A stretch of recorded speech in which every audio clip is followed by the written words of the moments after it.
In this set of notes, we're going to look at an introduction to generalized linear models. So previously, we discussed methods for when the assumptions of linear regression were violated, and generally speaking, we looked at transforming variables, fitting a more flexible model, or we briefly mentioned using a different method. And so here, we're going to focus on another method that we can use, and that other method is known as generalized linear models. So again, we previously looked at the topic of transforming the data to make the linear regression assumptions hold. Now we're going to take up the question of building models that do not make those assumptions. So specifically, we want to allow distributions that have outcomes with unequal variance, binary and categorical outcomes, and discrete and count outcomes. And so the analysis of biomedical data is often going to be focused on situations where these outcomes fall into one of the above categories. So examples could include the number of obesity-related comorbidities, HIV status, blood pressure classification, just to name a few.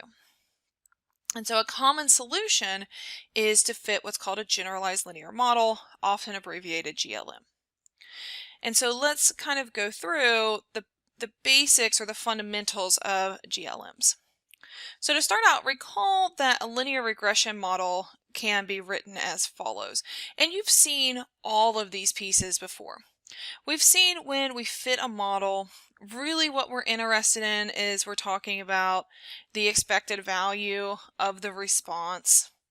And we've seen that the expected value is often just written as mu. And what we do is we set that equal to this function that involves our explanatory variables. And so in the most simple case, you saw it written something like this, but we've also talked about how we could write that in matrix form.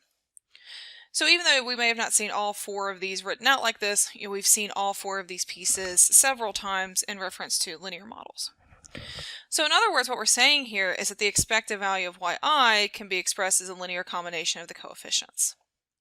A GLM establishes a relationship between the function of the expected value of a random variable and a set of variables expressed as a linear combination in the following form. So to look at this, let's kind of split this into two pieces. So we've got the right side and the left side. I'm not marking that out to say they're not equal. They are equal, but I just want to look at the two separate pieces here. So notice here, if we look on the right side, we have exactly what we had when we talked about linear regression. Now on the left-hand side, we can see some of those pieces that we had before. So notice you've got the mu I and you've got the expected value of yi. But now we've got this additional piece on the left-hand side. Notice instead of saying that this is just going to be equal to the expected value, we have this new piece here, which is g, and so we're saying it's a function of the expected values. So in other words, to specify a GLM, we need to identify both of the following. We need y, which is some distribution with mean mu I, and some function of the expected value that relates back to that linear combination. And so to set this up, we need three separate components. They are going to be the random component. This specifies the distribution of y. So previously when we talked about linear regression, we had this piece. We always specified a normal distribution. And what GLMs are going to allow us to do is we can now specify other distributions besides a normal distribution. We have what we call the systematic component. That's the specified linear combination of the regression parameters with the explanatory variables. It's also referred to as the linear predictor, often denoted as X transpose beta. This is what you've seen before. We've seen this piece, constantly when we talked about linear regression in the past. We just, we didn't call it the linear predictor or the systematic component, but it really is just the exact same thing that you've seen before. And then we have what's called the link function, and that's going to be that specified function which is going to link the expected value of the random variable to the systematic component. And we're just going to denote that as g. And keep in mind here, this is a function, so we're using lowercase g, but just like with anything else you've ever read with functions, there are other common letters that are used. Lowercase h is another really common one. You won't typically see F here just because when we talk about probability distributions, you often see F used there, but that's not to say that that won't happen. So, as you read different materials, you always want to, you don't want to get too tied up to the specific letters that are used as the notation, but instead what that thing is representing. So in this case, it would be the link function. All right, so note that the linear in GLM refers to the linear combination of the regression parameters and the systematic component. Same thing with linear regression that we saw before. There are also what are called generalized nonlinear models. And so these are models in which the systematic component can involve more complex functions. So for example, you could have x to the power of beta. These are not going to be covered in this course, but I did want to make you aware of their existence. All right, so now we're going to look more at each of those three components which comprise a GLM. So we have the random component. So this is the random variable y with mean or expected value of y, and the observations on y are denoted as y1 through yn. And standard GLMs are going to treat y1 through yn as independent. So again, this is really the exact same thing you saw with linear regression. Remember, we always had that assumptions that the observations were independent from one another. It's the exact same thing here. So in principle, we could specify any distribution for the outcome variable. However, the mathematics of GLMs work out nicely only for a special class of distributions called exponential family distributions. And so next week, we're going to spend time talking about what is an exponential family, and you'll see why they're useful. So, but this really isn't as big of a restriction as it sounds because, sorry, I'm getting all kinds of notifications here. Most of the common statistical distributions fall into this family. So most of the ones you're used to. So like a normal, binomial, Poisson, gamma, and all these other ones, they fall into this idea of an exponential family. And again, we'll talk more about that next week. All right, so we've got also the systematic component. That's, again, that linear combination of the predictor explanatory variables expressed as follows. And this is what you've seen before. So this piece is nothing new. You worked with this a ton in linear regression. So just so you saw with linear regression, some of the xi's can be based on other predictor variables. So that hasn't changed. So you can have interactions, you can have higher power terms, and because we specify that systematic component as x transpose beta, the general ideas and concepts that you learned with respect to linear regression modeling carry over. So more categorical variables, you're going to work with dummy variables, all of that still holds. And so this means that the model specification and interpretation is going to be pretty much the same, with the exception that we now have to think about that link in the distribution of the outcome. And what you're going to find is there are lots of different types of generalized linear models, and since each of them are defined by that distribution and the link function, when we go to make those interpretations, they are going to change a little bit for each of the different types of GLMs, but you're going to see patterns as we go along. And so just again, remember that quantity, the x transpose beta, is referred to as the linear predictor. And then finally, we have the link function. This is the function of the expected value of the random variable, usually identified by the Greek letter nu. Again, don't get too hung up on notation though, because different resources are going to use different letters here. And so the link functions gives us the option to have mu be non-linearly related to the parameters.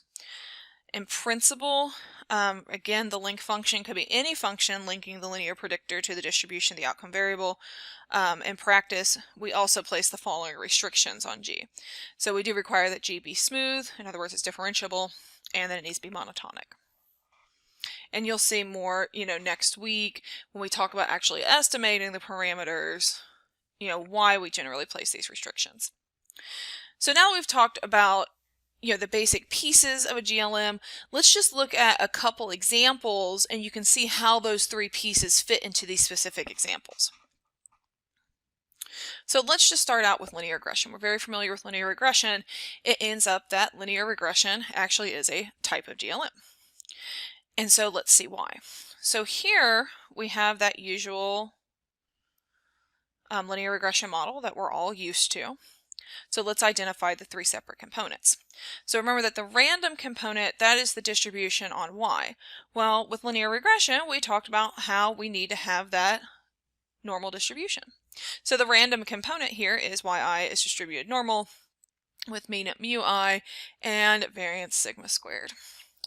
The systematic component, just like we talked about before, that is the x transpose beta. And then the link function here is just it's the identity function. And so this specific link function has a special name, and it is called the identity link. And so you can see here that linear regression is just a special case of GLM. All right, let's look at two more specific examples so you can see how these are used. So we could look at epidemic infection rates. So as a more interesting example, let's consider modeling the outbreak of disease cases in an epidemic through time.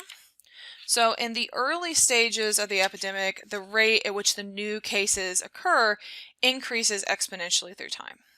And suppose that we're interested in modeling the number of new cases yi as a function of day ti. So first of all, to notice here that our outcome is really a count, because we're looking at number of cases. So these are always going to be whole numbers. We can't have a case and a half or a case 0.25. So obviously there's no way in terms of our error term that we could have a normal distribution. Okay, y can't be normally distributed. It can only take whole numbers. It's a count. And as you learned in 675, when we're modeling counts, the Poisson distribution is an appropriate distribution for that. All right, so thus, if mu I is going to be the expected number of the new cases on day ti, we can model mu I using an exponential growth curve. And so if it's been a while since you've seen an exponential growth curve, don't worry. Recall that an exponential growth curve takes this general form. And so the y that I have here, I'm not talking specifically about the y we're trying to model. Here I'm just giving the general form of an exponential growth curve. So in general, it will take the form y is equal to a b to the x, where a is greater than 0 and b is greater than 1. And what we have here is a is going to be the initial or starting value of the function, and b is what we call the growth factor or growth multiplier. So going back to our epidemic infection rates, we could set up a model that looks like this. And when I say we could set up a model like this, I'm not saying this is the only model that would be appropriate. I'm just saying this is a potential one that we could use. So notice here, mu I, again, that's going to be the expected number of counts. And what we're saying is we could model that expected number of counts using an exponential growth curve. So looking at the growth curve, this has been parameterized in terms of gamma and delta, but we can relate that back to the generic growth curve. So here, gamma would be the same as a. So gamma is going to be the initial or starting value of the function. So if we're looking at this epidemic in the early stages, we're going to have a starting number of people who are sick. If nobody was sick in the population, it's not going to be infectious, it's not going to be catching, so we do have some starting number. And then looking at delta, which is going to take, looking at delta ti, that's going to be,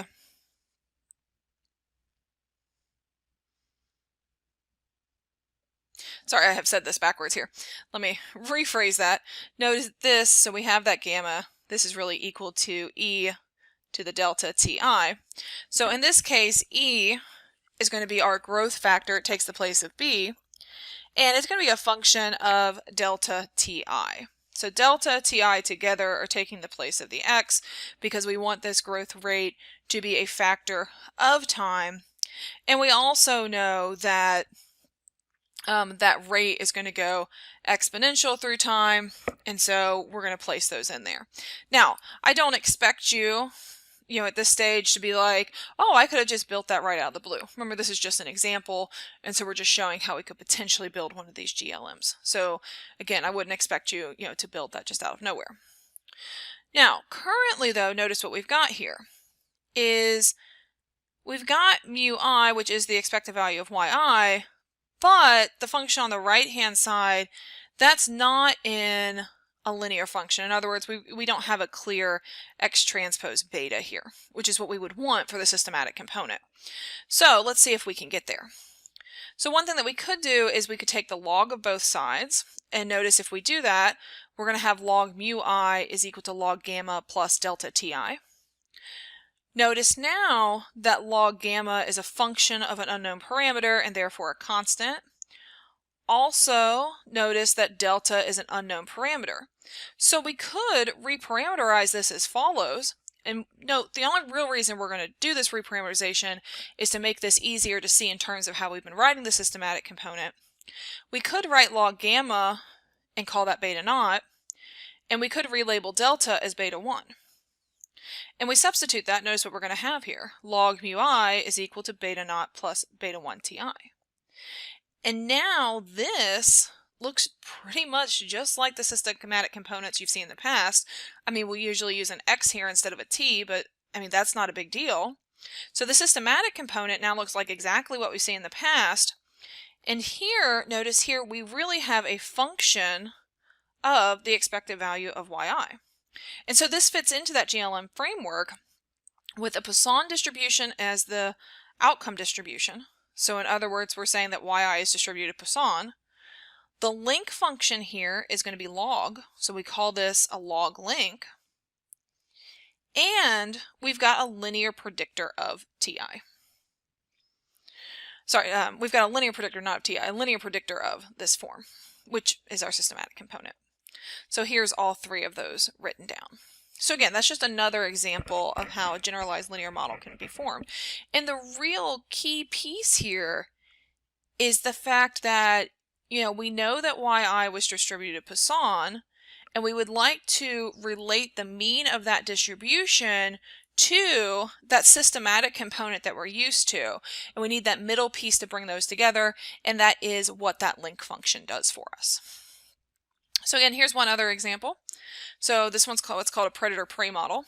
So the rate of capture of prey yi by a hunting animal increases by the density of prey xi, but will eventually level off as a predictor has as much food as it can eat. And so here is a suitable model. And again, we're not going to talk about the derivation of this model. I wouldn't expect you to derive it. I'm just saying this is a potential model that could be used. And so we could model the mean of that rate of capture as follows. So mu I is equal to alpha xi divided by h plus xi, where alpha in this case would be the maximum capture rate and h is the prey density at which the capture rate is half the maximum rate. Now notice this model is not linear, but just like we did with the other example, perhaps if we manipulate it, we can get it into a linear form on the right-hand side, and then we're going to have a function of mu I. So the first thing we're going to do is take the reciprocal of both sides. Notice once we take the reciprocal, we have axi in the denominator, so we can split those up. And then here we could rewrite this as 1 over alpha plus h over alpha multiplied by 1 over xi. So notice that 1 over alpha is a function of an unknown parameter and therefore a constant. H over alpha is a function of unknown parameters. And we could reparameterize using the following. So here we could have beta naught is equal to 1 over alpha. And then we could have beta 1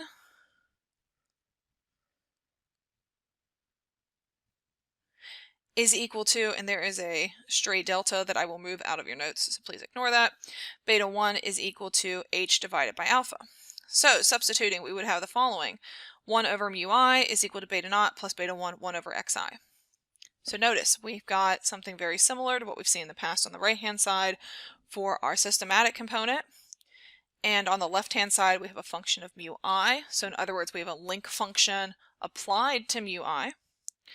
And because the variability in capture prey is likely to increase with the mean, we might use a GLM with a reciprocal link. So that's what this is called. This is called a reciprocal link, and a gamma distribution.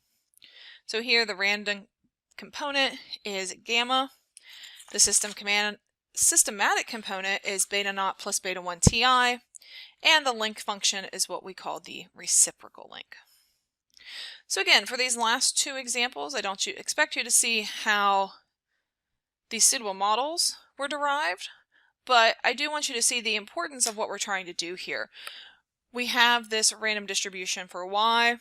We've got that systematic component, that linear one that we would like to work with. And the idea is, can we find a link function that will link the expected value of the distribution of y to that systematic component that we are used to? And these are just two different examples of how that can be done.